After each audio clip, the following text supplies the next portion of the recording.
오늘 주신 본문의 말씀 가지고 가장 귀한 선물 거듭남, 가장 귀한 선물 거듭남이란 제목으로 하는 말씀을 증거하도록 하겠습니다.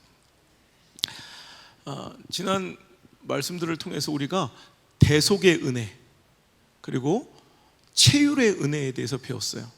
그죠? 우리 예수님께서 이 땅에 오신 이유, 왜 하나님이 이 땅에 인간의 모습으로 오셨을까? 아니 오셔야만 했을까에 대한 그 질문에 대한 성경적 답입니다. 우리를 흠없는 하나님과 우리 사이에 막혀있는 그 죄의 담을 허물고 죄값을 치르시기 위한 대속의 제물로, 화목의 제물로 이 땅에 오신 그 대속의 은혜를 우리가 배웠고요. 우리가 앞서 부른 찬양처럼 하나님은 우리의 아픔과 우리의 삶의 그 지침을 멀리서 보시며 아이고 너희들 딱하다 그냥 동정하실 뿐 아니라 오늘도 하나님은 예수님 그 하나님의 본체이시나 그 동등됨을 포기하시고 이 땅에 내려오심으로 인해서 우리의 육신을 입으셨어요. 그래서 우리가 겪는 모든 시험과 모든 아픔을 스스로 당하셨다는 거예요. 그래서 체휼의 은혜, 스스로 경험하신 긍휼이에요. 그냥 동정함이 아니라, 그래서 그 동정, sympathize, 거기는 공감이란 뜻도 있다는 거예요. 오늘도 누군가를 동정하고 위로할 때 대전제는 공감이에요. 공감. 공감되지 않는 위로, 공감하지 못하는 동정은 그건 실은 진정한 사랑과 동정과 위로가 아니라는 거예요. 하나님 우리를 진정으로 사랑하시고 우리를 동정하시기 때문에, 위로하시길 원하셨기 때문에 하나님 이 땅에 친히 오셔서 우리의 육신을 입으시고 온갖 시험과 고통과 모진 그 순환과 배신과 상처와 모든 상실의 아픔과 더 나아가 죽음의 고통까지 다 경험, 체휼하신 분이다라는 거예요. 오늘 기독교의 가장 중요한 또 가치 중 하나인 이제 중생에 대해서 배울 거예요.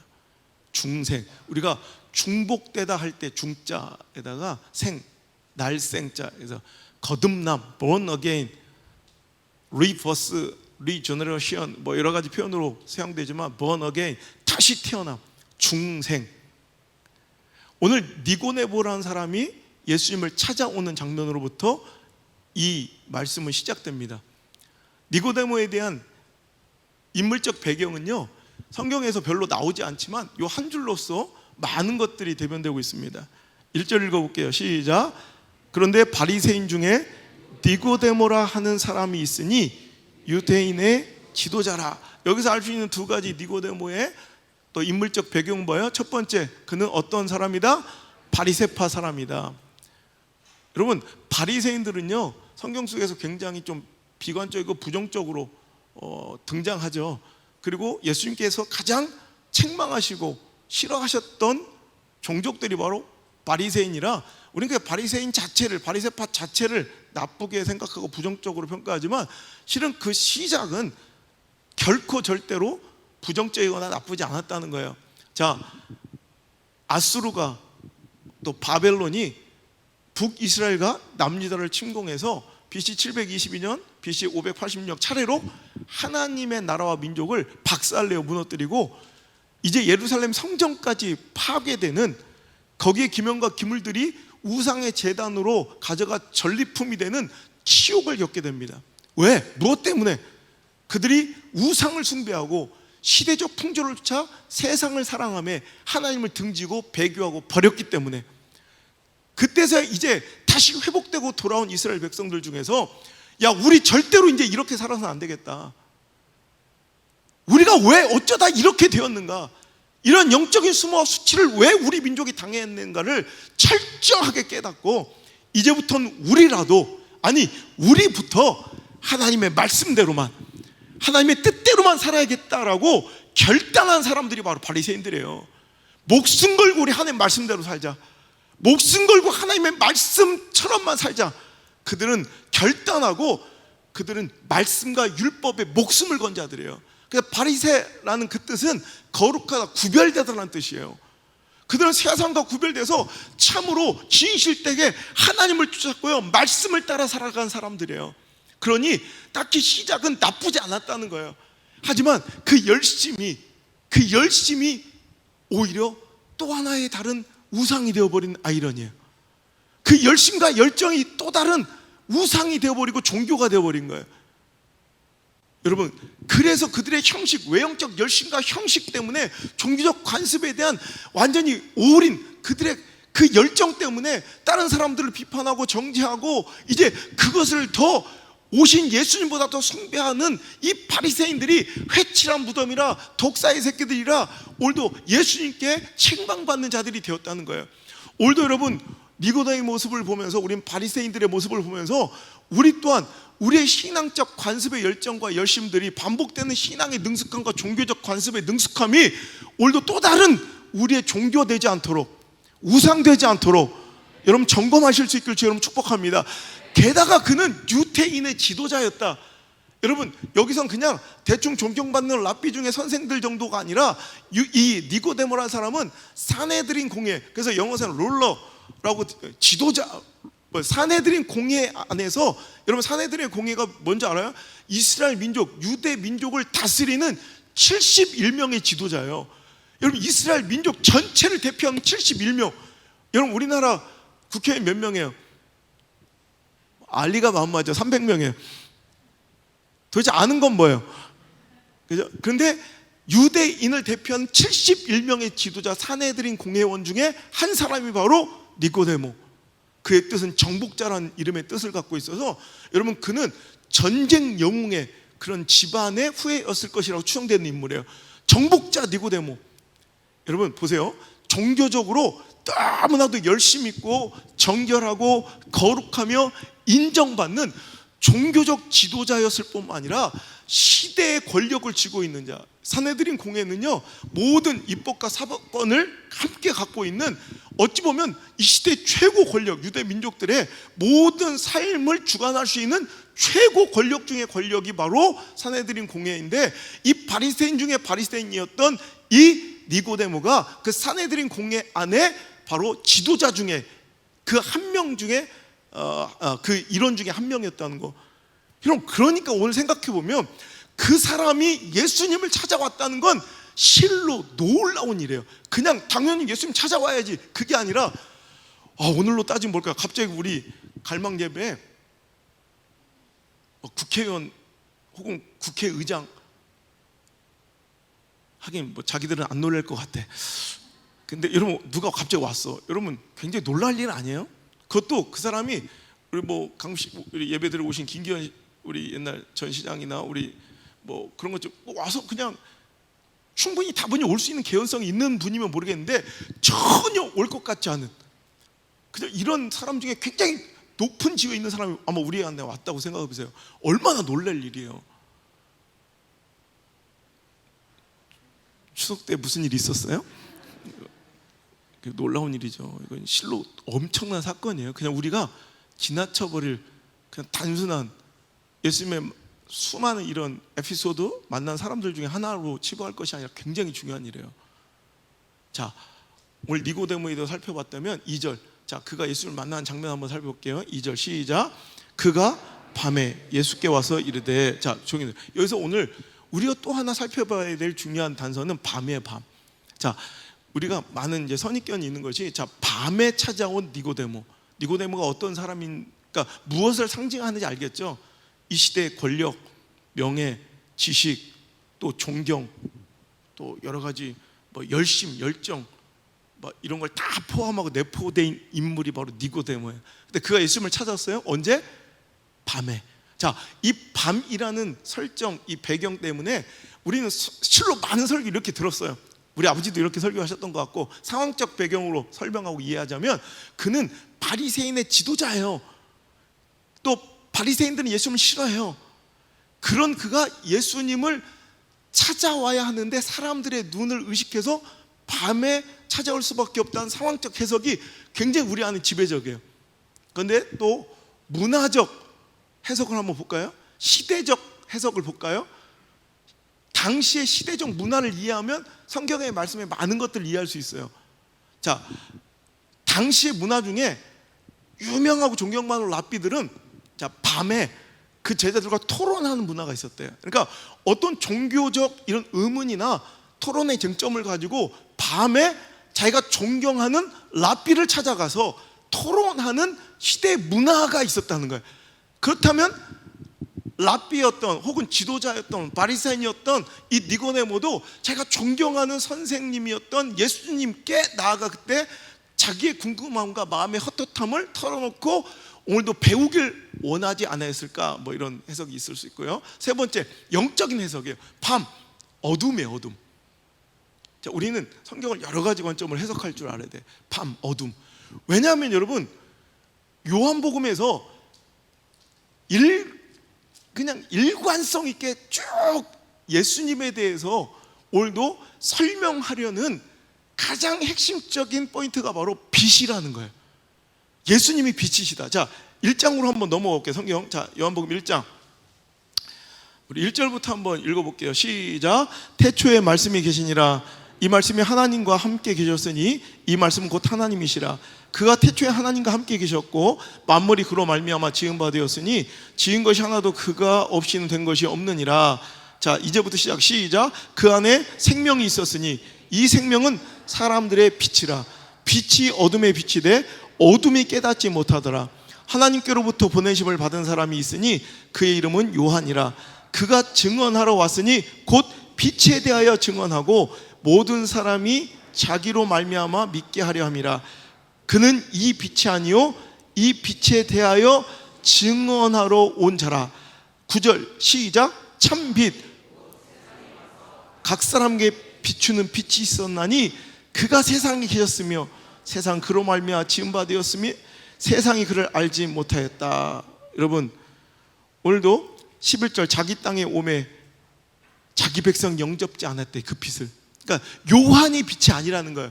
요한, 세례 요한은 뭐 하는 사람이야? 그 빛을 증언하는 사람일 뿐 그가 대단한 게 아니라는 거예요. 여러분, 반드시 여러분 빛을 보셔야 합니다. 건물 껍데기를 볼 것이 아니라 시스템을 볼 것이 아니라 목사를 볼 게 아니라 빛을 보셔야 합니다.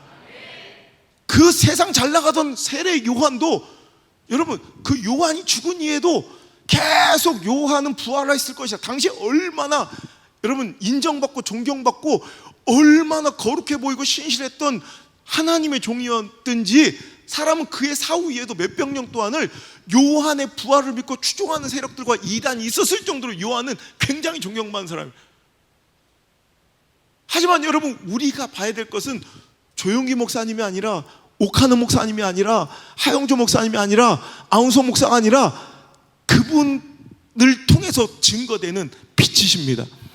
분명한 거예요. 이건 빛을 봐야 된다는 거예요.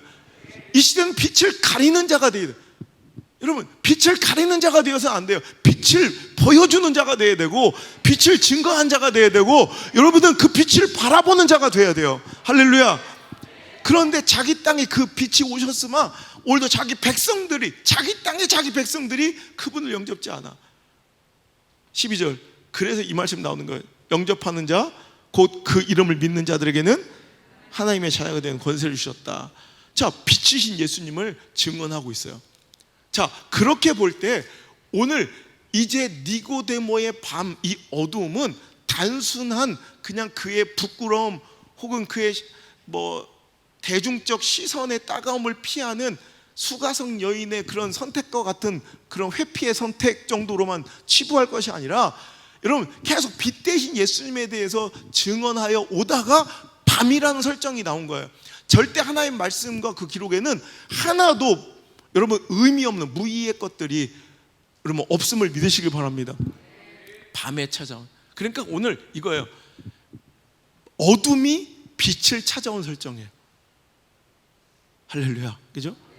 어둠이 빛을 찾아오는 거예요. 여러분 아무리 열심히 있어도 아무리 종교적 열정이 있어도 아무리 이른바 사람들의 세상 사람들과 시대의 존경과 인정을 받는 종교적 지도자요 세상의 권력과 명예를 다 뒤집어쓰고 오늘도 아무리 그가 부유함을 누리고 세상의 지식을 총망라함을 가지고 있어도 그는 어둠이야. 뭐가 없으면? 빛이 없으면 어둠이에요. 빛과 어둠은 공존할 수 없는 거예요.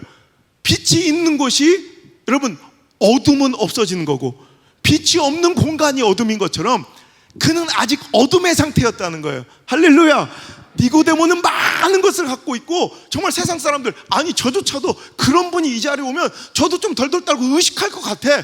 하지만 그래 봤자 어둠이야. 빛이 없는 건 무조건 다 어둠이란 얘기예요.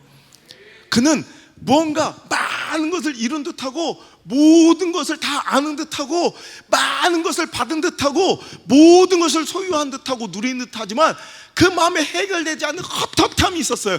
그런 그의 눈에 주목되기 시작하고 들려지기 시작한 분이 바로 예수님이시오, 예수님의 사역이요, 예수님의 표적이요, 예수님의 말씀이었다는 거예요. 그래서 그가 예수님을 주시하고 오래도록 지켜본 결과 그가 내린 결론이 이거예요. 2절 읽겠습니다. 자, 본론으로 본절 다시 시작. 2절 시작. 밤에 예수께 와서 이르되 라삐여, 우리가 당신은 하나님께로부터 오신 선생인 줄 아나이다. 자, 보세요. 이제 니고데모도 오늘도 계속 가만히 찬찬히 예수님의 사역을 주시하여 보고 주목하여 본즉 알겠는 거야. 이건 하나님께로부터 오지 않으면 이런 일들이 일어날 수 없음을 그가 아는 거예요. 여기서 우리가 주목해야 될 아는 거예요. 아는 거. 여러분, 아는 것은 지식이에요. 여러분, 아는 것과 믿는 것은 완전히 별개의 문제예요. 오늘 여러분 착각하지 말라고 그랬죠. 우리 지난번에 시원스쿨 이시원 대표가 와가지고 강의할 때 그랬잖아요. 아는 것과 말하는 것, 아는 것과 믿는 것은 다른 것이라고. 여러분, 맞는 거예요. 우리가 영어를 알잖아. 하지만 말할 수는 없잖아. 그럼 영어 못하는 거예요. 영어를 알잖아. 그때 다 해봤잖아요. 단어를 다 알고 영어를 알아. 그런데 영어를 할 수는 없어. 그가 얘기하기를 기적이라고 그러죠. 전 국민이 동일한 제2외국어 하나를 12년 동안 공부하고도 말 한마디도 못하는 기적을 자기는 매일 목도하면서 산다고. 그걸로 돈을 벌고. 여러분 예수님을 아는 것과 믿는 것은 별개의 문제예요. 자, 여기에서 그의 어둠, 그 마음의 헛헛함은 시작된 거예요.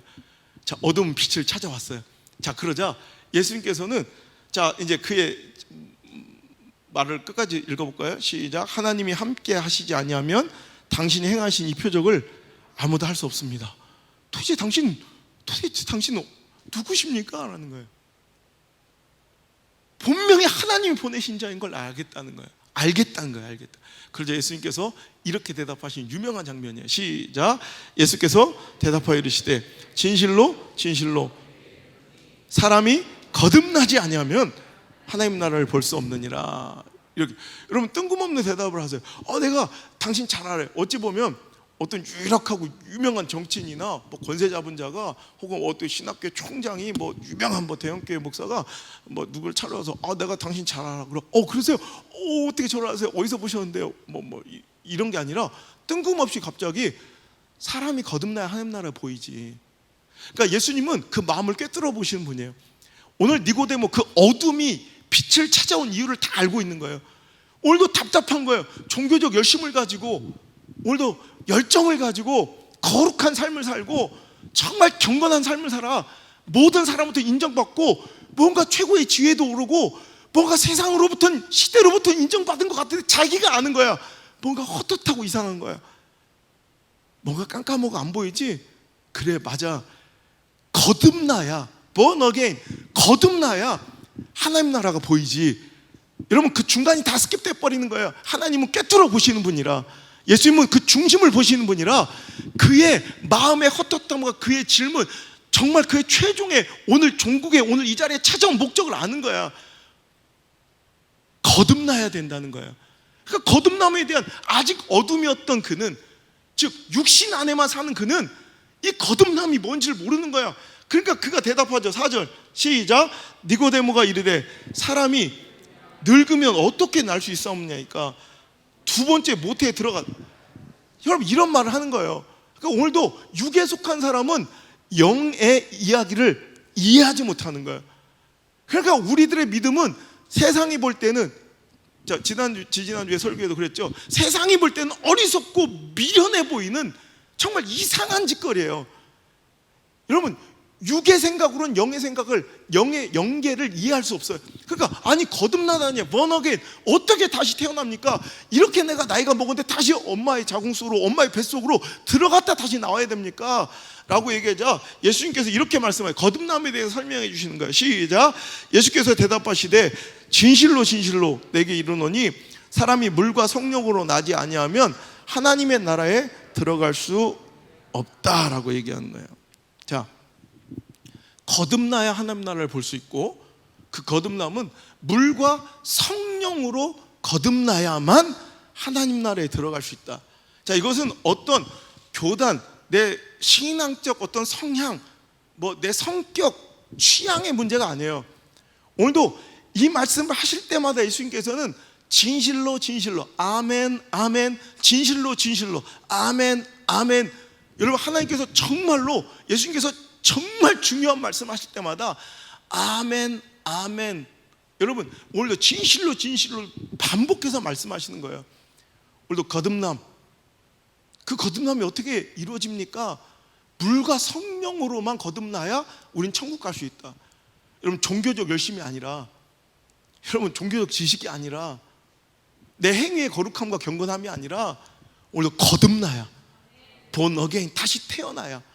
여러분, 거듭나다 라는 뜻은 세 가지 뜻을 또 갖고 있어요. 거듭나다 라는 것은 우리가 reverse, 그러니까 born again, 다시 태어나다, 다시라는 두 번 뭐 이런 뜻이 있고요. 또 하나는 위로부터, 그러니까 born again의 뜻, 이 헬라 원어 그대로 보면 위로부터 태어나야, 혹은 다시 두 번 태어나야, 혹은 처음이라는 뜻도 있어요. 처음부터 다시 태어나야. 이해되세요?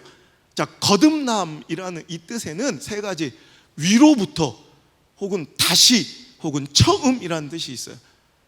그러니까 우리가 오늘 신앙생활을 한다고 우리가 이렇게 모여있지만, 열심히들 살아가지만, 오늘도 마치 처음 태어난 것처럼 다시 시작하는 뭔가, 그리고 새로운 삶, 여러분, 그리고 하늘로부터 태어난, 이제 육으로부터, 밑에서 태어난 게 아니라 하늘로부터 태어난, 여러분, 위로부터 태어남이 있어야 되는데, 그것이 이루어지는 것은 바로 물과 성령이다. 여러분, 우리가 쉽게 생각할 때, 자, 성령은 우리가 알거니와, 자, 물 뭐예요? 물 하면 제일 먼저 떠오르는 것이 세례. 그러니까 물과 성령, 그러니까 물 세례 받고 불 세례 받아야 된다, 성령 세례 받아야 된다 이러잖아요, 그죠? 물 세례를 통해서 이 세례란 의미가 있고요. 또 하나, 물은, 그러니까 이스라엘 사람들, 유대인들의 그냥 이 문화와 생각을 잘 알아야 되는데, 물 하면 우리는 그냥 마시는 것으로 제일 먼저 각인이 되고, 물 하면 먹는 걸로 생각하지만, 유대인들은 물 하면 정결 예식에 쓰이는, 여러분 아시죠? 유대인들은 아직도 이렇게 밥 먹기 전에 뭐 이렇게 여기 씻고 또 뭐 귓구녕 씻고 막 이런 걸 하잖아요. 이렇게 물은 예배 드릴 때, 제사 드릴 때나 삶 속에서 정결 예식에 사용되는 내 죄를, 내 더러움을 씻는 가장 중요한 수단으로 인식해요. 그러니까 물 하면 깨끗해짐, 씻김이란 걸 먼저 그들은 떠올린다는 거예요. 그러니까 이 물에 해당되는 것은 세례. 우리가 제일 먼저 쉽게 생각해, 세례. 우리가 그래서 세례반으로 침례받잖아요. 우리 교회는 물론 순복음교회 중에 유일하게 세례를 하지만, 여러분 원래 우리 순복음교회는 저기 가야 돼, 진화 바닷가, 아니면 대운산 가야 돼, 가서 막 푹 대가리까지 집어넣어야 돼. 원래는 내가 물을 무서워해서 그냥. 여러분, 어차피 그냥 그게 세레모니고 고백하는 형식이기 때문에 담그든 머리에 적시든 그건 상관없기 때문에 저는 그렇게 하는 거예요. 그냥 여러분, 물로 씻기는 그것을 통해서 죄를 씻는 의미예요. 그리고 물은 또 설명하겠지만 말씀이에요, 말씀. 그러니까 죄를 씻는, 그러니까 결국에는 씻는 용도, 씻는 거예요. 내 죄를 씻어낸 회개에 관련된 이야기인데, 또 물은 또 성령으로 또 대변돼요. 그러니까 자, 하나님 말씀 한번 찾아볼게요. 자, 7장, 우리 몇 장 안 넘겨도 되니까 7장 38절 한번 볼까요? 7장 38. 자, 시작. 나를 믿는 자는 성경의 이름과 같이 그 배에서 생수의 강이 흘러나오리라. 나를 믿으면 어떻게 된대요? 그 배에서 생수의 강이 흘러넘칠 것이다 했는데, 그 말씀이 무슨 말씀인지 해석까지 여러분 친절하게 해주시고 있어요. 39절 시작. 이는 그를 믿는 자들이 받을 성령을 가르치신 것이라. 생수, 이 물은 곧 성령. 그러니까 이것이 물과 성령, 뭐 세례를 받고 성령 세례를 받아야 된다 이렇게 둘로 구분하고 분간할 것이 아니라 그냥 바로 이것이 성령 자체를 의미한다라고 해석할 수도 있어요. 또 하나, 오늘도 이 물은 뭘 의미한다고 했어요? 세례와 더불어 성령과 더불어 물은 바로 말씀이라고 그랬죠. 자, 말씀. 자, 예로부터 성경에서 말씀을 물로 표현하는 그런 말씀들이 꽤 있어요. 신명기 32장 2절. 자, 이건 눈으로 볼게요. 찾으려면 요한복음 안에서는 찾을 수 있는데 신명기 갔다 오면 또 한나절 걸려. 자, 신명기 32장 2절 시작. 내 교훈은 비처럼 내리고 내 말은 이슬처럼 맺히나니 연한 풀 위에 가는 비 같고 채소 위에 단비 같도다. 그죠? 하나님의 말씀과 교훈을 마치 뭐라고요? 비와 이슬. 이것은 이스라엘 백성들이, 유대인들이 물을 공급받은 가장 큰 대표적인 공급원이 바로 비와 이슬이에요. 그러니까 말씀이 뭐예요? 하나님 말씀 뭐다? 바로 물이라는 거예요. 물. 자, 아모스 8장 11절에도 우리가 너무나 잘 아는 말씀. 자, 기근과 기갈의 시대에서 얘기해. 자, 시작. 주 여호와의 말씀이니라. 보라, 날이 이를지라 내가 기근을 땅에 보내리니 양식이 없어 주림이 아니요 물이 없어 가람이 아니요 여호와의 말씀을 듣지 못하는 기갈이라. 비가 안 내려서 가물어서 죽겠는 기갈이 아니라 말씀이 없는 것이 바로 영적 기근이에요. 영적 기갈이라는 거예요. 여러분, 그러니까 말씀이 충만한 건 물이 충만한 거고, 말씀이 없는 시대, 이 암흑의 시대는 영적인 기갈의 시대라는 거예요. 그러니까 말씀이 곧 물이라는 거죠. 자, 요한복음 15장, 요건 찾아봅시다. 요한복음 15장 13절, 그냥 3절이, 요한복음 15장 3절 시작. 너희는 내가 일러준 말로 이미 깨끗하여졌다. 자, 오늘도 정결 예식을 그들은 상상하고 딱 떠올리게 되는 이 물에 대해서 이 메시지를 받을 때 그들은 오늘도 이것이 세례를 통해서 또 말씀을 통해서 또 물이 곧 성령과 일치되는 것으로 볼 때는 우리가 성령을 받음으로, 자, 이것은 새로운 삶이 시작되는 거예요. 무엇 때문에? 죄가 씻겨진 걸 의미하는 거예요. 오늘도 세례는 뭐예요?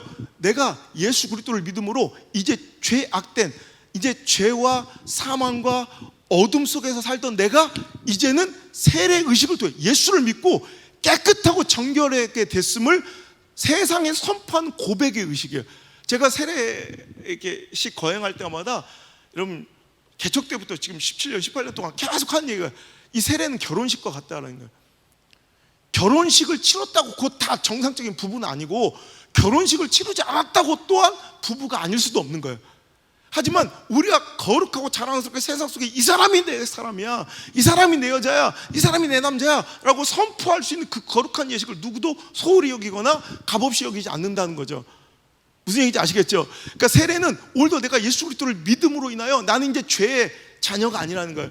어둠의 권세에 속박된 종이 아니라는 거예요. 이제 하나님의 자녀임을, 예수님이 나의 주인이심을 오늘도 선포하는 의식이 바로 세례예요. 그러니까 오늘도 결국은 이제는 성령이 내 안에 들어, 물과 성령은 바로 똑같은 의미일 수 있어요. 이제 죄악된 내 삶이 씻겨나가고 옛 모습, 구습에 썩어질 죽을 그 내 죄악된 내 영혼이 다 씻겨나가고 내 마음의 주인이 바뀐, 자, 성령이 뭐예요? 내 삶의 경영권이 바뀐 거예요. 지금까지 성령 받지 않은, 제가 어제도 제가 목회자 세미나 가서 왜 그렇게 이스라엘 백성들은 그렇게 두드려 맞고 고난을 받으면서도 그 우상을 포기하지 못할까에 대해 강의를 했어요. 지긋지긋하잖아요. 우리 평신도가 봐도 지긋지긋하잖아요. 그 사사의 수많은 사사가 탄생했던 이유가 그만큼 하나님을 배도하고 떠나가지고 우상을 숭배하니까 하나님께서 회초리를 드시는 거예요. 이방 백성들을, 이방 족속들, 이방 나라들을 회초리 삼아서 이스라엘 백성들을 꾸짖고 때려서 그들을 책망하셔서 그들을 돌이키게 하시는 거예요. 그럼 그들이 막 회개하면서 부르짖어 하나님을 살려달라고, 잘못했다고 용서해달라고. 그러면 하나님 그를 버리지 못하고 포기하지 못하신 채 이제 사사를, 그 시대에 사사를 일으키시고 세우셔서 그를 통해서 이스라엘 백성들을 다시 회복시키시는 거예요. 그 은혜를 받은 거예요. 엄청난 기간 동안에 그 압제와 핍박과 고난을 당하다가 꿀맛 같은 하나님의 은혜 회복을 맛본 자들, 우리 이 정도면 끝날 것 같잖아. 이 정도면 이제 죽을 때까지 평생을 하나님 위해서 살 것 같잖아. 근데 또 그들이 사사를 구해야 될 일이 있다는 것. 믿음의 이 영웅들이, 시대적 난국의 영웅들이 자꾸 탄생했다는 얘기는 뭐예요? 그만큼 그 은혜를 누리고도 이스라엘 백성들은 자꾸 창녀가 몸을 팔러 가듯이 자꾸 오늘도 세상 가운데, 우상 가운데 자기 삶을 내어두고 오늘도 하나님을 배도했던 흔적이 그렇게 많은 거예요. 너무 지긋지긋하잖아. 아니, 한 번이면, 두 번이면, 세 번이면 됐지. 어찌 그렇게 수많은 사사가 필요할 만큼 그들은 하나님을 하나님을 버려야 됐을까? 궁금하지 않아요? 시대에 아주 매혹적인 유혹이었다는 거예요. 뭐냐면 자기가 내 삶을 주도하고 싶은 욕망, 내 삶을 내 스스로 경영하고 싶은 욕망이 가나안의 욕망이고요, 시대적 문명의 유혹이고요. 오늘도 우리가 나는 상관없다고 생각하면서 우리가 품고 내 삶 속에 모시고 사는 바알과 아세라의 정체. 우리는 바알과 아세라 섬기지 않잖아. 솔직히 말하면 본 적도 어떻게 생겼는지도 모르잖아. 여러분, 우리는 상관없는 이야기처럼 손가락질한 이들의 실패가 실은 우리 삶 속에서 계속 반복되고 있는 삶이에요.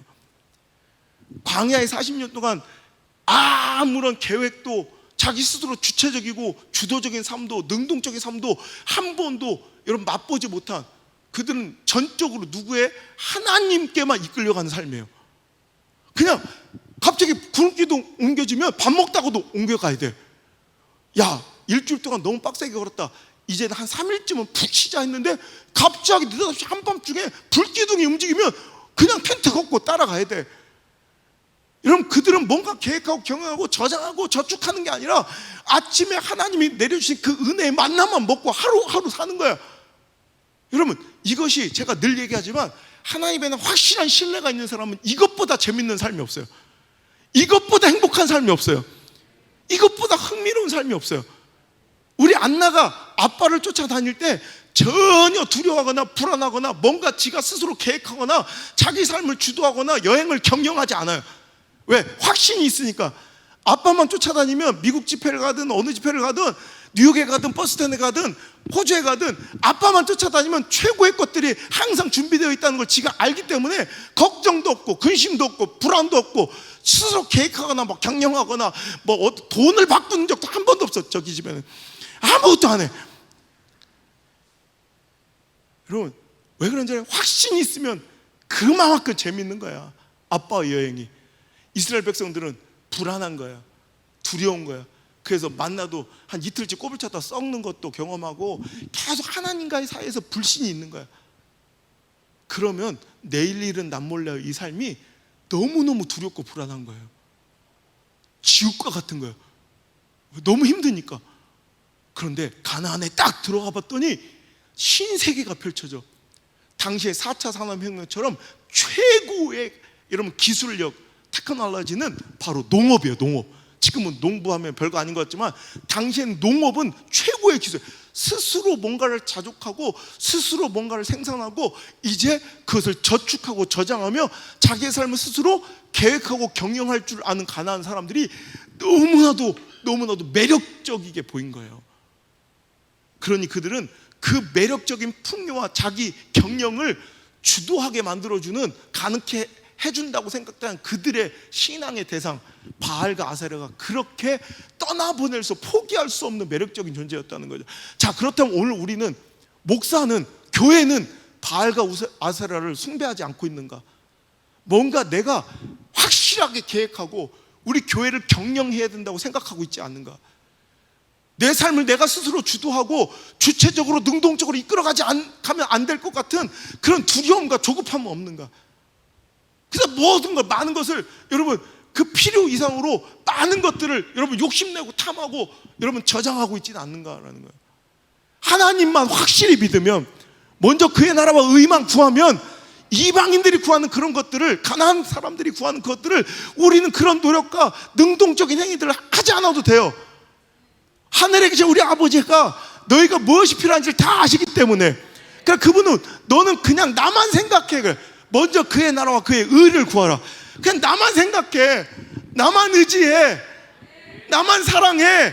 그럼 내가 너한테 모든 걸, 아침에 만나로, 반석을 쪼개 생수로, 내가 불기둥과 구름기둥으로 너를 인도해 줄 것이란 말이야. 이게 신약까지 계속해서 대두되는 하나님의 애원이고 간청이고 질문이에요. 너 지금 무슨 걱정하고 있냐? 내 걱정이 하나님 되길 바랍니다. 내 걱정과 가장 큰 열망이 하나님 되길 바랍니다. 그 나라 되길 원합니다. 그 뜻 되길 원합니다. 그런데 우리는 내 스스로 뭔가 하나님을 제쳐놓고 내가 뭔가를 해야 될 것 같아, 내가 뭔가를 추진해야 될 것 같아, 내가 뭔가를 좀 계획해야 될 것 같아, 내가 능동적으로 뭔가를 채워놔야 될 것 같아. 그러지 않으면 내 안에 불안함이 가시질 않아. 이게 바로 우상이에요. 이게 아니면 내 새끼 망할 것 같아, 아니면 내 사업 망할 것 같아. 이게 우상, 이게 바알과 아세라예요. 오늘도 여러분 말씀을 쫓아가는 거예요. 이제 성령과 물로 거듭났다는 건 뭐냐면, 이제 내 경영, 성령이 내 안에 임하실 때 가장 먼저 나타나는 특징이 뭐예요? 내 선택과 결정과 내 주도가 없어요.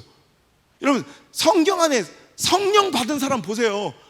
자기 상황, 처지, 형편의 가능성, 확률 따라 살아가나, 자기 감정과 관계 따라 살아가나, 오직 하나님의 뜻을 쫓아만 살아가요. 여러분, 다윗이 그러잖아. 그에게 기름을 부어요. 하나님의 영이 그에게 충만하게 임했어요. 그랬더니 그는 골리앗을 만나요.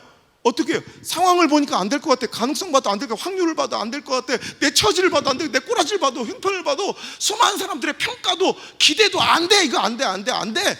근데 뭐예요? 성령 받으니까 옛날 같으면 가능성 보고 가잖아, 확률 보고 가잖아요, 상황 따라 살잖아, 처지 따라 형편대로 신앙생활 하잖아요. 근데 성령 받으면 주도권이 바뀌는 거예요.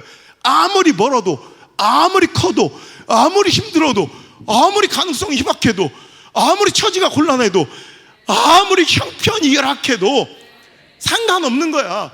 하나님의 뜻이라면 가는 거예요.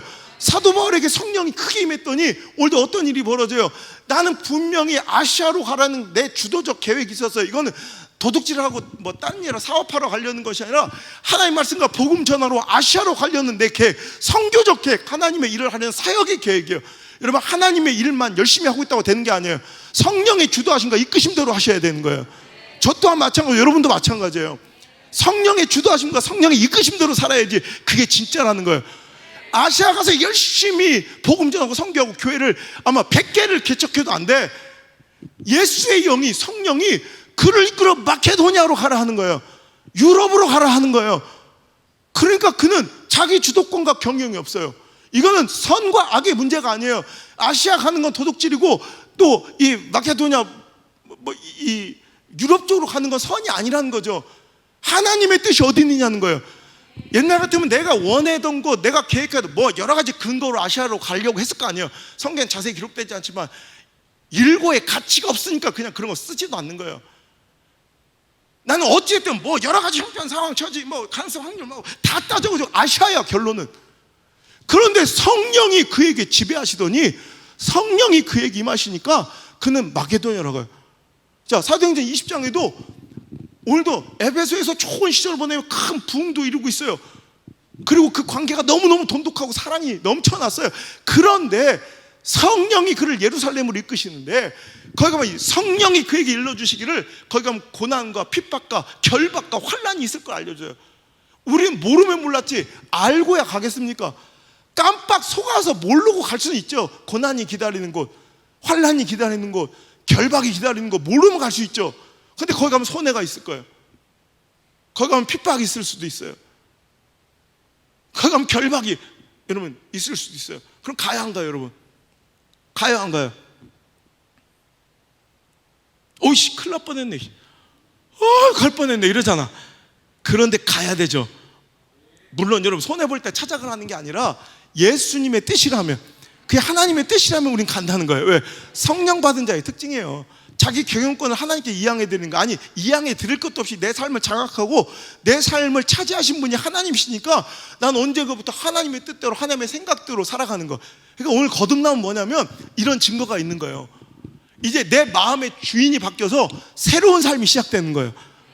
여러분, 거듭났다는 건 뭐 복잡하고 어려운 중생의 사건은 복잡하고 어려운 신학적 문제가 아니라 내 삶에 이제 주인이 바뀐 거예요. 옛날엔 죄가 주인이야, 어둠이 주인이었어요. 그러니까 여러분, 죄가 주인일 때는 내 생각 안에서 내가 죄악된 결과, 여러분 그런 선택, 결정들을 내가 즐거워하고 흠모해요. 그런데 이제 물과 성령으로, 즉 하나님의 말씀이 나를 깨끗게 하고 여러분, 세례를 통해 그것을 선포하고 또 성령의 지배를 받아 오늘도 이제 내 뜻이 아닌 하나님이 내 주인의 자리를 차지하시니 어느 순간부터 어떤 사람이 달라진 거예요. 선택이 달라져. 옛날 같으면 분명히 A를 선택할 사람은 B를 선택해요. 여러분, 결정이 달라져요. 왜? 결정의 최종 근거가 달라졌기 때문에 그래요. 옛날에 어떤 결정을 앞두고, 선택을 앞두고 A를 갈까 B를 갈까, A를 선택할까 B를 선택할까, 결정의 근거들이 있어요. 야, 돈을 생각하면 A를 가야 되는데, 내 관계를 생각하면 B인데, 애들 자녀 교육을 생각하면 또 A인데, 근데 어떡하지? 내 사상적 이념적 그런 성향은 또 B에 가까운데. 여러분, 누구 하나 선거에서 뽑을 때도, 혹은 어떤 사업을 시작할 때도, 어떤 직장에 들어갈 때도, 어떤 사람과 교제를 할 때도, 여러분, 여러 가지 삶 속에서 우리는 어떤 결정과 선택을 이끌어내는 그 근거가 있어요. 근데 그것의 최종 권위, 최종의 근거가 바뀌어버리는 거예요. 오직 하나님, 하나님의 뜻, 하나님의 말씀. 왜? 내 안에 말씀이 주인되어 있는 거야. 성령, 하나님이 주인되어 있는 거예요. 그러니까 옛날에는 상황 쫓아 살고, 형편 쫓아 살고, 물질 쫓아 살고, 감정 따라 살고, 관계 따라 살았던 우리들이, 여러분, 이제는 하나님의 기뻐하시고 선하시고 온전하신 뜻이 무엇이냐, 하나님 나라와 그 의가 무엇이냐, 이게 궁금하고 이것이 내 모든 선택과 결정의 근거가 돼요. 그러니까 사람들이 눈에 보는 그것이 달라진 인생이 확연히 보이는 거예요. 여러분, 이게 바로 거듭남이에요. 이게 바로 거듭남이에요. 완전히 다른 삶을 삶의 주인이 바뀌는 거예요. 여기서 두 가지 오해. 첫 번째, 그럼 당신은 거듭났습니까? 물어볼 때, 여러분, 나는 그럼 언제, 몇 월, 며칠, 어디서 거듭났습니까? 말해보세요. 여러분, 이런 사람들 이단이에요. 여러분, 그래서 우리는 거듭났다는 거, 분명히 거듭난 거, 뭔가 달라졌어, 이수열이. 옛날엔 내 감정과 관계, 내 기호와 취향이 지배했던 삶이에요. 아멘입니까? 분명했어요. 근데 달라졌어요. 어느 순간 사람들이 알아요. 저 행님아 달라졌다. 저 수열이 저거 달라졌다. 혹은 이걸 싫어하는 사람도 몇 명 있더라고. 저 새끼 달라졌다. 뭐 이렇게 몇 명 얘기해요. 그죠? 뭔지 몰라. 내가 언제부터 어떻게 달라졌는지 모르지만 그 삶의 변화의 실체가 보이는 거예요. 마치, 자 보세요. 예수님께서, 다시 본문으로 넘어갈까요? 3절.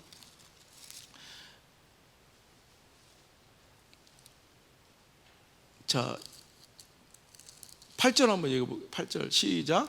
바람이 임의로 불매 내가 그 소리는 들어도 어디서 와서 어디로 가는지 알지 못하니 성령으로 난 사람도 다 그러하니라. 여러분, 우리가 바람이 어디로 근원에서 어떻게 불어 이는지를 우리 지금의 현대 과학을 총망라해도 몰라요. 그러니까 태풍이 와봐야 아는 거야. 지난번에도 내가 호텔하고 뭐 골프장하고 다 이제 한 주 쉬겠다고 해서 예약해놨다가 갑자기 태풍이 온대가지고, 근데 이놈은 그래서 어느 정도 퍼센티지 지수가 되는지 항공사에 물어보니까, 이제 혹시 결항이 되면 금요일날 못 오니까 50% 정도, 만에 하나라도 못 가는데 50%니까 못 가는 거야. 다 취소해서. 이놈은 꽤 안 와. 그때 기상청 아나운서 멱살을 잡을 뻔했어요. 돈은 다 날리고, 그죠? 이러니까 아직도 현대 과학 모든 걸 총망라해도 바람이 어디로 불어 어떻게 가는지 그 임의로 가는 걸 알 수가 없어요. 그런데 바람의 실체는 잘 모르겠어. 근데 존재는 알아. 우리가 분명히. 어떻게 알아요? 바람이, 그러니까 흐느끼는 나뭇잎, 날리는 머리칼, 그죠? 이런 것들로 우리는 바람의 존재는 인지하지만 그 실체는 몰라 잘. 오늘 우리의 변화는 이런 거예요. 도대체 저게 어떤 과정과 어떤 교육을 통해서 이런 일이 벌어졌는지, 몇 날, 몇 시부터, 언제부터, 어떤 때에 어떻게 자극받았다 시작됐는지 기승전결을 알 수 없지만 분명히 삶의 변화, 바람에 나부끼는 성령의 간섭, 바람에 나부끼는 그 삶의 모습의 그 변화됨을 보고 세상도 다 보아 안다는 거예요. 심수용이 변했다는 소식을 듣고 김요한이 오는 것처럼. 여러분, 심수용이라는 사람이 무언가 언제 이상하게 달라졌대. 어디 교회를 다니고 뭐 이상한 목사를 만났다는데 여러분 그분들은 눈에 보이는 실체 교회와 사람을 보지만 실은 그들이 못 보는 게 있죠. 빛이에요. 빛 대신 예수님이 오신 거죠, 저분에게. 근데 저게 달라졌다는 거예요. 이상해졌다는 거예요. 완전히 옛날 심성이 아니라는 거예요. 그러니까 내가 저걸 구조해 올게. 김요한이 왔다가 요즘에 또 동기들 사이에 소문이 돈데 김요한이 달라졌다고. 왔다가 구조하러 왔다가 지가 더 울고, 지난주에도 이렇게 울면서 저를 꼭 껴안고 가더라고. 너무 행복하다고. 여러분, 이거예요. 인간의 말로 설명할 수 없는, 여러분 실체는 자세히 모르겠으나 그 존재는 분명히 우리가 인지할 수 있는, 여러분 우리 삶의 거듭남을 통해 세상에 보여줄 수 있는 그 거듭남은 반드시 우리에게 일어난다는 거예요. 근데 이단은 어떻게 해요? 너 몇 날 며칠 구원받았어? 몰라? 그러면 너 구원받은 거 아니야. 이런 이단이 있어. 이건 잘못된 오해. 두 번째 오해. 자, 그러면 이제 내 주인이 바뀌었어. 그럼 심성은 이제 절대 죄 안 짓겠네? 웬걸 가장 가까운 분이 알 거예요. 그죠? 여러분 분명히 많은 변화가 있었어요. 옛날하고 삶의 지향점도 달라지고 언행이 바뀌고, 저번 자기 말로 자기 아버지 말도 안 돼. 누구도 저 말릴 수 없는 사람이 목회자의 말과 하나님 말씀에 그냥 무조건 순종하는 모습으로 바뀌어요. 그럼 이제 완전히 전 새 사람 돼가지고 이제 죄 안 짓겠네? 아니에요. 또 세상 유혹에 넘어져서 또 술에 손댄 적도 있을 거고, 또 탐욕이 내 안에 들어와서 또 실패한 적도 있을 거야. 여러분 우리는 이렇게 생각해. 야, 내가 죄에 또 넘어지고 또 이렇게 쓰러진 거 보니까 난 구원받지 못했구나. 이것도 틀린 거예요. 땡. 여러분 주인이 바뀌었다는 거, 여러분 내 거듭났다는 것은 내가 완벽해지고 이제 완전해지고 온전해졌다는 뜻이 아니에요. 보세요. 주인이 바뀌었어. 주인이 바뀌어도 도둑은 들어와야 안 들어와요? 제가 오늘 말씀 묵상을 일주일 내내 하다가 갑자기 이 생각이 들더라고요. 주인은 분명히, 주인이 바뀐 건 엄청난 사건이에요. 주인이 들어와도, 주인이 바뀌어도 침입할 수는 있어. 도둑이 언제든지 그 집을 침범할 수는 있어. 그 대신 그 반응이 바뀌어. 옛날에는 죄가 주인일 때는 뭘 거절해요? 말씀이 내 집에 들어오려면, 내가 주인인데 말씀이 들어오니까 뭐 어떻게 해요? 말씀을 거절해. 말씀을 저항해. 말씀을 받아들이지 않아요. 절대로 거듭나지 않은 사람은 상황적 영역 속에서 말씀을 받아들이지 않아요. 여러분 니고데모도 바리새인들도 자기가 수용할 수 있는 말씀은 받아들여요. 하지만 정작 하나님께서 원하시는 그 말씀, 내 자아를 깨트릴 그 말씀은 절대 받아들여요. 끝까지 죽을 때까지 가요. 말씀을 거부해. 나를 살리고 나를 깨트려야 될 진짜 말씀은 거부하고 살아요. 여러분 11조 내라 이런 말씀 잘 들어. 니고데모는 왜? 바리새인들은 깻잎 한 장, 박하향 하나까지도 여러분 11조 드리는 아주 철저한 사람이 그런 것들은 수용해. 근데 자기를 수용할 수 없는 말씀은 절대 끝까지 거부해. 빛을 거부하고 사는 거예요. 하지만 주인이 바뀌었어요. 그래도 도둑이 들어와서 어떤 때 내 마음도 뺏어. 그죠? 내 마음도 뺏어가. 흔들리기도 해. 시선도 빼앗겼어. 훔쳐갈 때도 있고, 넘어지고 자빠지고 실패하고 실망스러운 내 꼬라지를 볼 때가 얼마나 많아요. 그런데 달라졌어요. 이제는 내가 진정 넘어지고 아파하고 실패할지언정 여러분 그것을 애통하고 애국하는 마음이 있어. 빼앗겼다는 걸 인지하는 거예요. 내가 원래 왜 그래? 내 마음의 주인, 내 마음을 차지하고 계셔야 될 주인이 누구인지를 확실히 아니까 이제 죄에 대해 저항하는 거예요. 죄에 대해서 슬퍼할 줄 아는 거예요. 죄 내 마음을 뺏긴 것에 대해서 애통할 줄 아는 게 바로 거듭난 자의 모습이에요. 할렐루야. 이게 좀 이해가 되세요? 여러분, 죄가 내 마음의 주인일 때는 말씀을 거부해요. 하지만 하나님이, 말씀이 내 마음의 주인이실 때는 죄를 내가 어떻게든지 거절하려고 몸부림을 친다는 거죠. 때로는 마음을 빼앗기고 실패하고 넘어질지언정 내 마음을 차지하고 계셔야 될 분이 누구인지는 확실히 아는 거예요. 여러분, 그래서 존 파이퍼 목사님 이런 얘기해요. 새로운 종교가 필요한 게 아니라 새로운 삶이 필요한 것이다. 교회 다닌다고요? 그럼 내가 기독교인이 되었어요 라고 외치는 사람 많아요. 나 이제 교회 다니기 시작했어요. 아니에요. 종교가 바뀌었다고 되는 것이 아니라 그로 인한 성령이 내 마음의 주인이 되고 말씀으로 내 죄악된 삶이 씻어져서 말씀 하나님의 뜻이 내 마음의 주인이 되어 이제는 달라진 삶, 새로운 삶이 내가 구원받은 증거가 되는 거야. 여러분 이게 제가 늘 내가 이 거듭남에 대해서 이게 설교할 때마다 꼭 부르고 싶은 찬양이 있잖아요. 윤종신의 환생. 세상 사람들도 뭔가를 진정으로 사랑하면 주인이 바뀐다는 거죠. 새로운 삶이 시작됐다는 거예요. Born again. 그 찬양이 내 대학 다닐 때 나왔더만 다시 태어난 것 같아요. 그죠? 똑같이 환생. 이게 뭐야? 사람들은 환생이라 불러요. 하지만 우리는 born again, reverse, 거듭남이에요. regeneration, 거듭남. 내 모든 게 다 달라졌어요. 다음에 또 하실 건데 계속 신학적 가치들을 제가 볼 거예요. 그대 만난 뒤로 난 새 사람이 됐어요. 여러분 여기까지만 들으면 복음성가요. 진짜요. 그대를 예수로 바꾸면 이건 복음성가요. 결론이 뭔지 알아요? 우리 어머니가 제일 놀라요.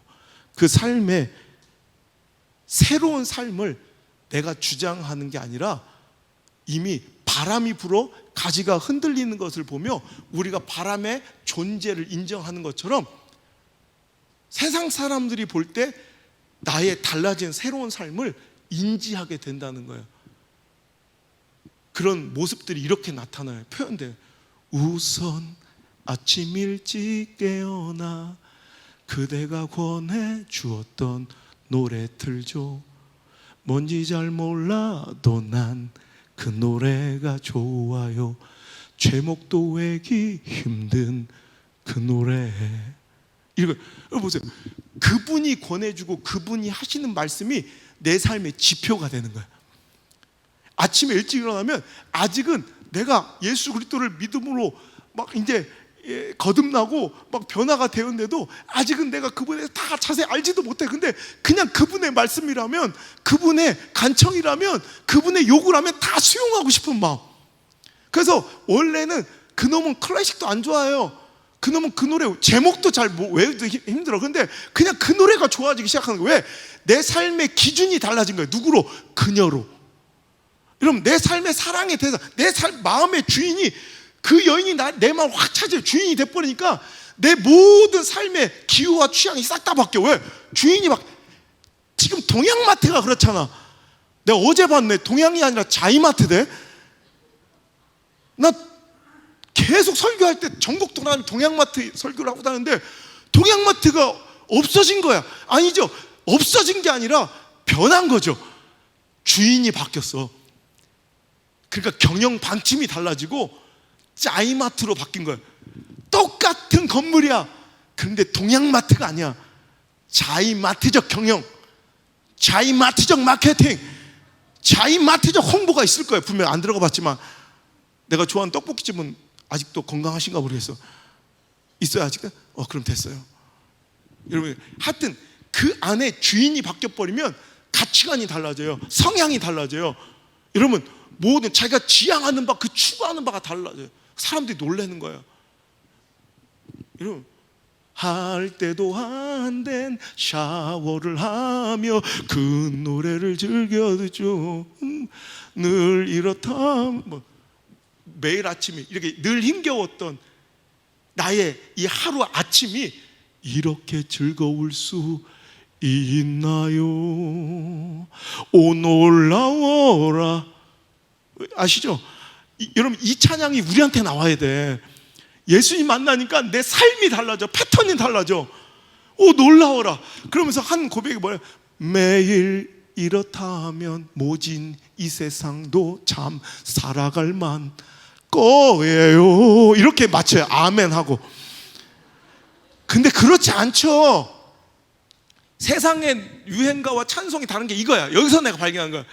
늘 이럴 수가 없죠. 지금은 영자지만 내일은 미숙이가 될 수 있죠. 늘 이럴 수 없죠. 단기적인 행복을 줄 뿐이죠. 여러분 장항준 감독이 나와서 그러더라고요. 자기 부인이 너무 좋대. 돈을 많이 벌어다 줘서 김은희 작가가 그리고 자기 카드를 줘서 마음껏 내 거가 다 당신 거야. 여러분 장항준 감독처럼 좀 살아가는 게 모든 남성들의 꿈이래. 너무 좋대 부인이. 그런데 사랑하진 않는데 20년 살았더니 누가 사랑할 수 있겠냐고 누구도 대답을 못 하더라고. 이러고 그냥 사랑도 식는 거예요. 10년 20년 애 낳고 살다 보면 사랑하진 않죠. 의리로 사는 거지. 그럼 나만 이상해지잖아. 그죠? 사랑은, 세상의 사랑은 단기성이고 또 얼마든지 그 대상이 바뀔 수 있다는 거예요. 하지만 예수님의 사랑을, 그 빛을 내 마음에 채우면 영원한 기쁨이에요. 여러분 변할 수 없는, 여러분 흔들리지 않는 놀라운 구속의 구원의 체험을 우리는 죽을 때까지, 이 광야 같은, 사막 같은, 정글 같은, 밀림 같은, 전쟁터 같은 이 땅도 참 살아갈 만할 거예요. 하나님께 찬양할 수 있길 바랍니다. 그죠? 여러분 이게 거듭난 자의 모습이에요. 여러분 내가 완전해진 것이 아니라 내 마음의 주인, 내 삶의 주인이 누군지를 확실히 알고 이제 죄가 나에게 들어올 때, 혹은 내 마음을 훔치고 달아날 때 사도 바울처럼 우라 내 영혼이 곤고하다 외치며 나는 선한 일을 행하고 싶지만 때론 넘어져 악한 것을 행하는 내 모습을 정말 가슴 아파하고 통해하고 찢을 수 있는 이 마음이 바로 거듭난 자의 모습이에요. 오늘도 우리에게 그런 모습이 있기를 주의 이름으로 축복합니다. 여러분 그런데 오늘 여기서 정말 중요한 것은, 우리가 잊지 말아야 될 것은, 혹시 여기서 그러니 우리는 거듭나야 된다, 거듭남의 노력을 혹시 결단하시는 분이 있을까 봐 하는 얘기예요. 거듭남은 내가 결정하는 것도 내가 노력해서 얻는 것도 아니라는 거예요. 오늘 여러분 니고데모가 오늘도 예수님을 찾아와 진리를 갈구하고 그가 변했던 것이 그의 의지와 노력이 아니라 오늘도 하나님이 그를 초청하신 거예요. 여러분 수많은 바리새인들이 있었고 독사의 새끼들로 오늘도 여러분 이 회치라 무덤처럼 다 죽어서 이 복음, 이 귀한 진주 같은 것을 개나 돼지에게 주지 말라고 할 정도로 취급받았던, 예수님께서 정을 띠시고 학을 띠셨던 그 바리새인들 가운데서도 니고데모를 하나님 초청하신 거예요. 예수님께서 선택하신 거예요. 내가 택한 게 아니라 예수님이 선택하여 주신 거예요. 그래서 그가 예수님께로 나와 도대체 무슨 일, 언제 몇 시부터 어떤 말씀에 그가 변했는지 모르겠지만 그의 삶 속에서 임의로 부는 그 바람에 흔들리는 가지처럼 그의 삶이 변화된 것을 우리는 목도하거든요. 어떻게 된 건, 어떤 과정과 수단과 단계를 거쳤는지 우리는 몰라. 할렐루야. 여러분 니고데모가 3번 나와요. 오늘 이 3장 말씀 요한복음 7장 볼까요? 요한복음 7장. 자, 오늘 바리새인, 유대인의 지도자로서 한밤중에 예수님을 찾았던 이 니고데모의 모습 있죠. 자, 그 다음에 나오는 게, 자, 7장 50절 시작. 그 중에 한 사람 곧 전에 예수께 왔던 니고데모가 그들에게 말하되 우리의 율법은 사람의 말을 듣고 행한 것을 알기 전에 심판하느냐? 그들이 대답하여 이르되 너도 갈릴리에서 왔느냐? 찾아보라, 갈릴리에서 선지자가 나지 못하였느니라 하더라. 이게 뭔 얘기냐면, 이제 예수님을 부정하는 시대 가운데 예수님의 형제들조차도 바리새인들은 어떻게든 예수님께 이를 갈며 그를 잡으려 하고 그를 가두려 하는 상황 속에서 오늘도 백성들이, 민중들이 막 선동되는 그 모습에 바리새인들이 막 이제 막 열을 받은 거예요. 44절 보면 43절 예수로 말미암아 무리 중에 쟁론이 나오고요. 44절 그 중에 그를 잡고자 하는 자들이 있어 손을 대는 자가 없었고요. 45절 아랫사람들이 대제사장들 바리새인들에게 오니 그들이 묻되 어찌하여 잡아오지 아니하였느냐? 아랫사람들이 대답하되 그 사람들이 말하는 것처럼 말하는 사람은 이때까지 없었나이다 하니 바리새인들이 대답하되 너희도 미혹되었느냐? 막 이렇게 예수 잡으라고 보냈던 그 종들도 못 잡아오니까 우리 너도 거기서 뭐 세뇌당한 거야? 막 이렇게 막 울분을 토하고 있는 시대가 예수님을 거절할 때 오히려 니고데모가 예수님을 변론하는 사건이 벌어져요. 완전히 다른 사람이 된 거예요. 또 요한복음 그가 변한 모습 19장, 요한복음 19장, 자 어디냐? 38절 39절 시작. 아리마대 사람 요셉은 예수의 제자이나 유대인이 두려워 그것을 숨기더니 이일 후에 빌라도에게 예수의 시체를 가져가기를 구하매 빌라도가 허락하는지라 이에 가서 예수의 시체를 가져가니라. 자, 예수님이 십자가에 달려 돌아가실 때 모든 제자를 다 도망쳐버리고요, 아리마대 요셉만 그의 시체를 구하여서 장례를 치르려고 했어요. 그럴 때 39절 시작. 일찍이 예수께 밤에 찾아왔던 니고데모도 몰약과 침량 섞은 것을 100리트라쯤 가지고 온지라. 그 일에 동참한 자가 니고데모예요. 여러분, 이것은 자기의 지금 현재 니고데모의 신분과 지위를, 사회적 영향력과 사람 대중들의 시선을 볼 때 이건 자기의 모든 것을 내려놓고 포기한 거예요. 바리새인들이 주도가 되어 잡아 죽인 예수를 편에 서서 그를 장례하려는 이 시도는 그의 전 인생을 이제 바쳐버리는 거예요. 예수께 달라졌잖아요. 근데 그가 어떻게 변해서 어떤 사건을 통해서 이렇게 되는지 아무도 몰라. 하지만 그의 변화는 보여. 우리의 모습이 그렇게 되기를 주의 이름으로 축원합니다. 성령 받아야 천국 보고 천국 가는 거예요. 순복음은 교단 색채가 아니라, 아무리 여러분 모태신앙으로 살아가도 이런 거듭남의 증거가 없으면, 여러분 아무리 어떤 교단, 우리 순복음 뭐 성령 뭐 이런 게 아니라, 여러분 어디를 아무리 여러분 어떤 교육, 제자 교육을 받아도 안 되는 거야. 여러분 그 교육의 광적 공식이 거듭남으로 일치되는 어떤 여러분 프로그램, 확실한 교육이 있다면 전 그걸 추천해요. 하지만 그렇지 않아요.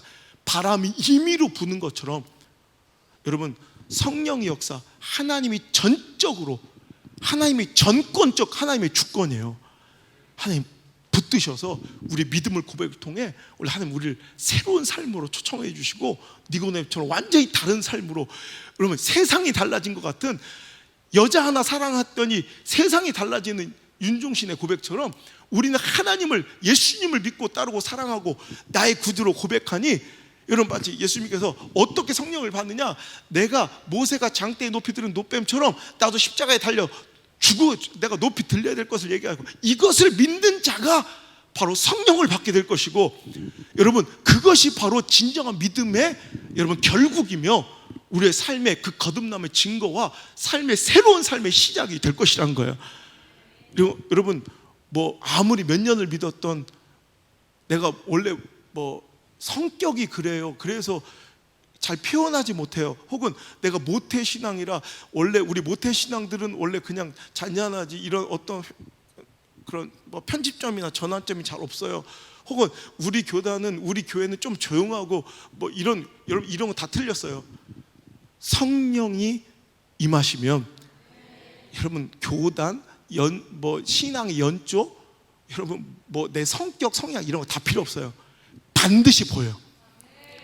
그 거듭남을 경험하시길 바라고, 그 하나님의 은총을 누리시길 바랍니다. 할렐루야.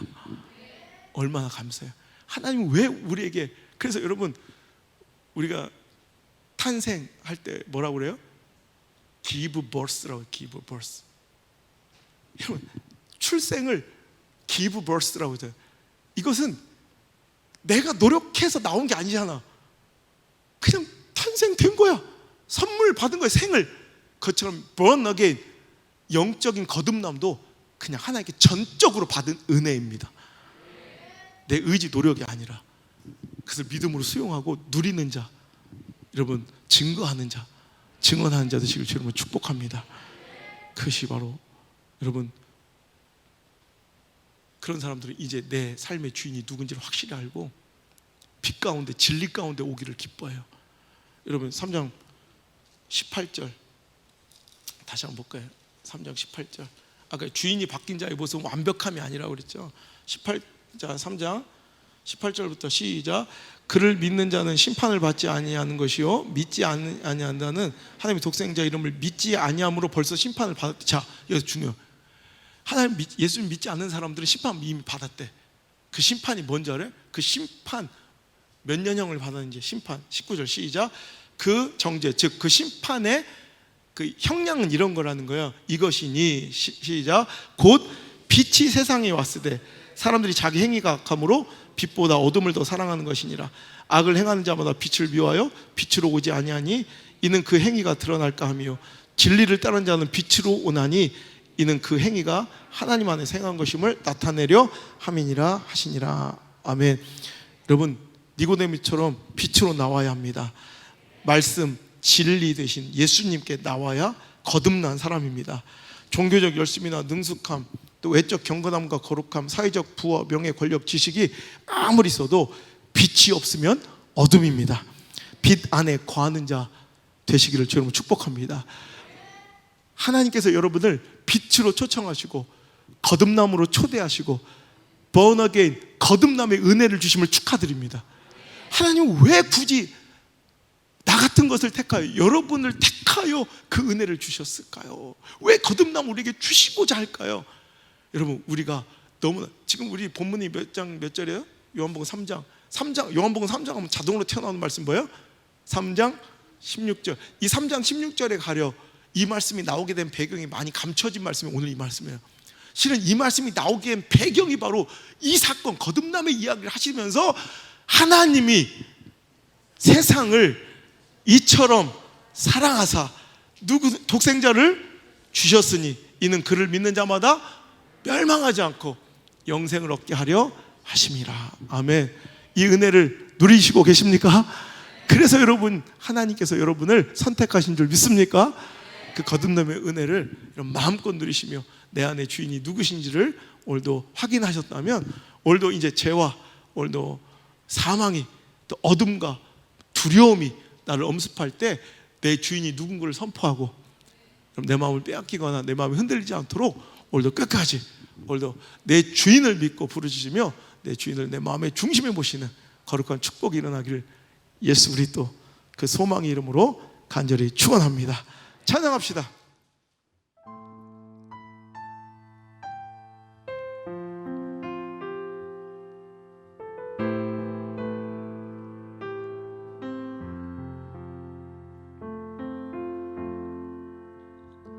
주 안에서 내 영혼 다시 태어나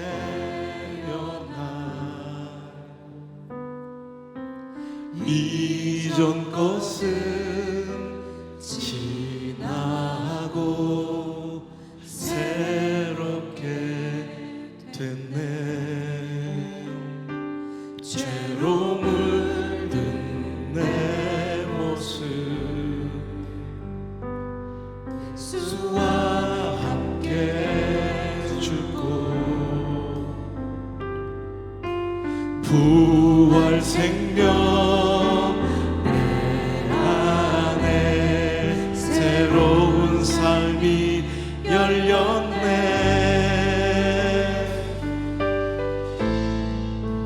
너희가 나를 택한 것이 아니요 내가 너희를 택하여 세웠나니 오직 내 안에 오직 내 삶에 그리스도가 사네. 오직 내 삶에 오직 내 맘에 그가 주인 되셨네. 너희가 나를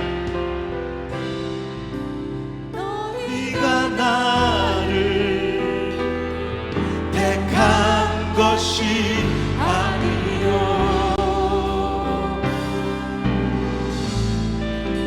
내가 너희를 택하여 세웠나니 오직 내 안에 오직 내 속에 그리스도가 사네. 오직 내 삶에 오직 내 맘에 그가 주인 되셨네. 주 안에서 내 영혼 주 안에서 내 다시 태어나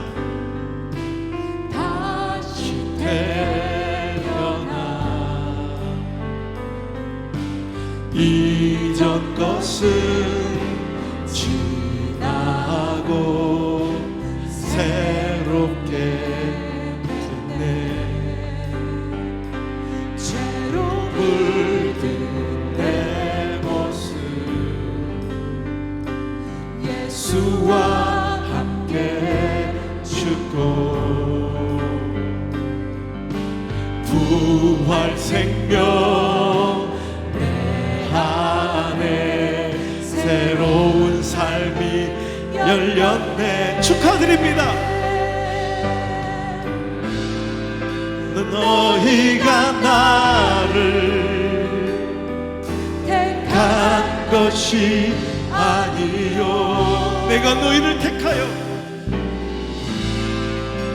내가 너희를 택하여 세웠나니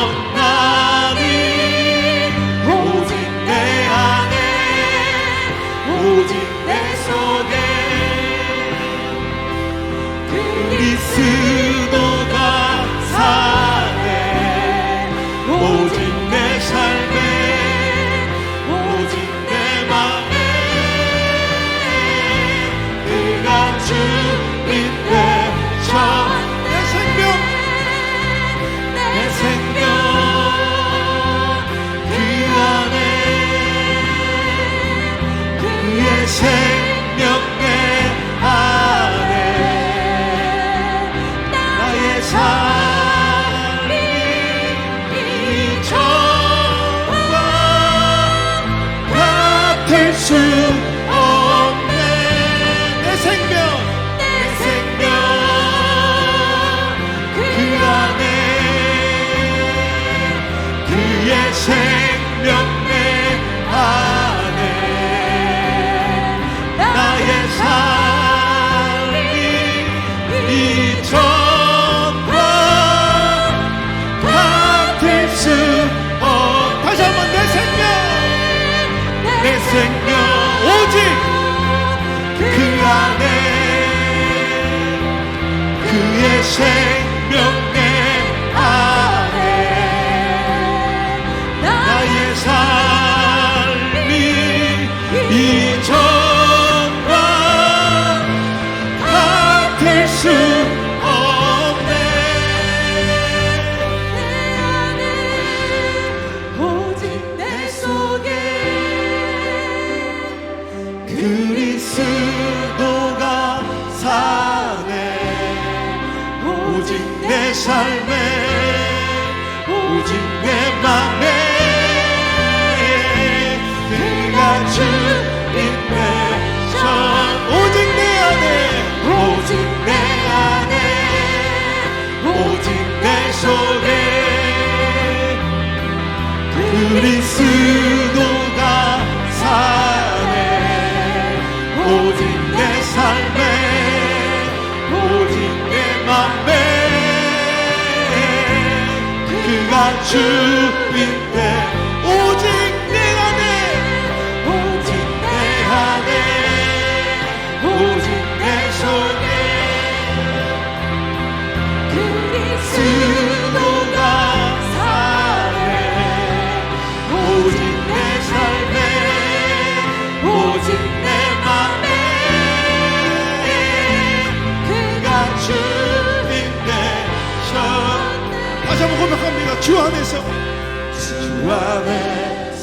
내 영혼 다시 태어나 이전 것은 지나고 새롭게 됐네. 죄로 물들었다 물든 내 모습 물과 성령으로 예수와 함께 죽고 부활 생명 내 안에 새로운 삶이 열렸네.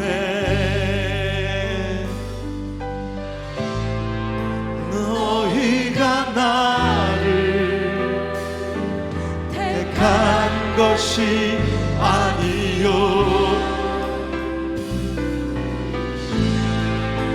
내가 너희를 택하여 세웠나니 오직 내 안에 오직 내 속에 그리스도가 사네 오직 내 삶에 오직 내 맘에 그가 주인데 오직 내 안에 오직 내 안에 오직 내 속에 그리스도가 사네 오직 내 안에 오직 내 맘에 그가 주인데 이제부터 내 생명이 내 생명 그 안에 그의 생명 내 안에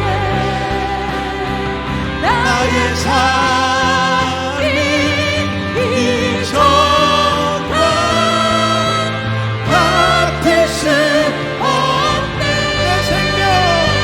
내 생명 그 안에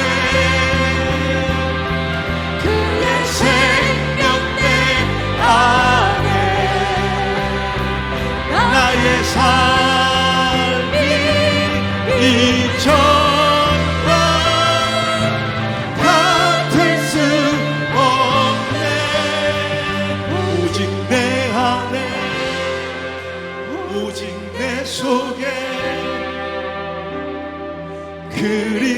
그리스도가 사네 오직 내 삶에 오직 내 맘에 그가 주인데 셨네 오직 내 안에 오직 내 속에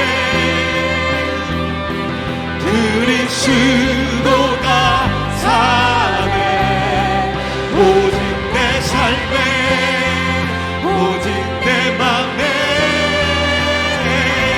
그가 주인데 다시 한번 오직 내 안에 오직 내 안에 오직 내 속에 그리스도가 사네 오직 내 삶에 오직 내 맘에 그가 주인데 내 생명 내 생명 그 안에 그의 생명 내 안에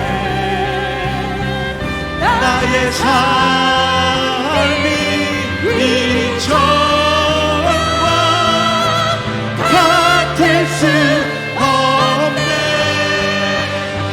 내 생명 오직 그 안에 그의 생명 내 안에 나의 삶이 이전과 같을 수 없네 오직 내 안에 오직 내 속에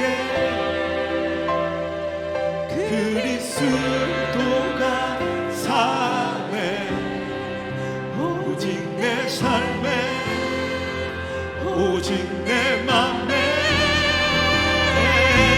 그가 주인데 셨네 오직 내 안에 오직 내 속에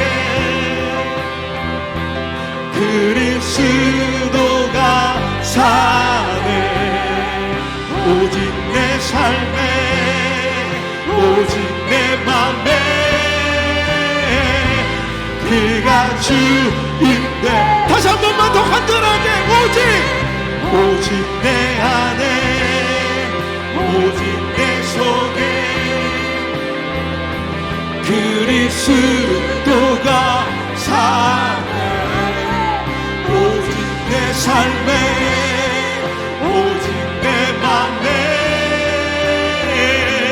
그가 주인 되셨네. 이 시간 다 같이 기도할 때 주여 그 거듭남의 은혜를 주심에 감사합니다. 그 거듭남의 은혜를 누리게 하여 주옵소서.